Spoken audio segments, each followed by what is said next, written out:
My name is Dr. Daniel Herron, and I'm a diagnostic radiologist, a physician, and I am the director of women's imaging.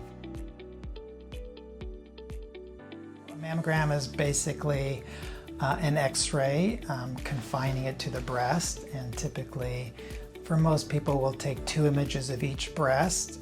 Takes about 10 minutes, and we're using it to try to find early breast cancer before a woman can find it herself or her provider can find it during a clinical examination. So we're trying to catch it before it presents itself with symptoms. Mammograms have been around since the early 1980s, so we have the most experience with mammography compared to other ways of finding breast cancer, and it has been proven to lower your chance of dying from breast cancer by about 40 to 50%, which means that women that choose to get it regularly are going to have about half the chance of dying from breast cancer than women who choose not to do it.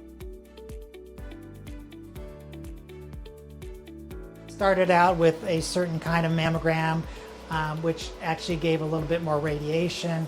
We transitioned to a type of mammogram called a digital mammogram, which lowered the radiation a little bit. And now we've transitioned to what we call 3D mammography tomosynthesis, about the same radiation dose, but there's some advantages. That's been available for about 10 years. One advantage is we don't need to bring as many women back for extra imaging. It gives us better images, it's more accurate. We also have a little bit better cancer detection rate. So our cancer detection rate is better with mammography now than it was 20, 30 years ago. So that's sort of the latest mammography available. People should be concerned about radiation exposure. We have evidence that radiation from medical imaging will potentially cause cancers in the future, but it's not for mammograms. Let's just say you get a mammogram, we'll call it you get exposed to 1 unit of radiation.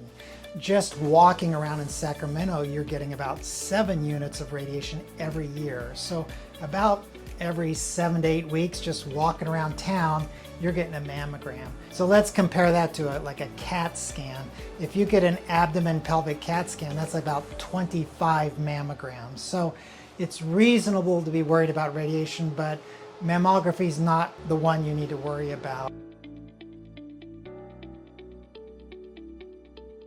One misconception is it causes breast cancer, which is not true, or it's not going to make it worse. It also doesn't prevent it. I mean, getting mammograms doesn't prevent you from getting breast cancer. It just helps us find it early. You can get a mammogram while you're breastfeeding. I mean, more and more women are a little bit older when they're having babies in their 40s, and you don't need to skip out on mammograms during your 40s just because you're breastfeeding.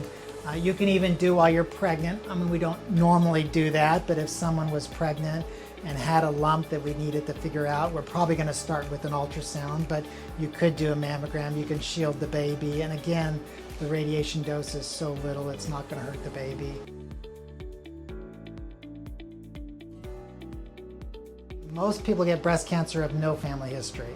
So 80% of women who are diagnosed in the United States this year have no family history. So please do not only get mammograms as if in your family, because we're going to miss the majority of breast cancer.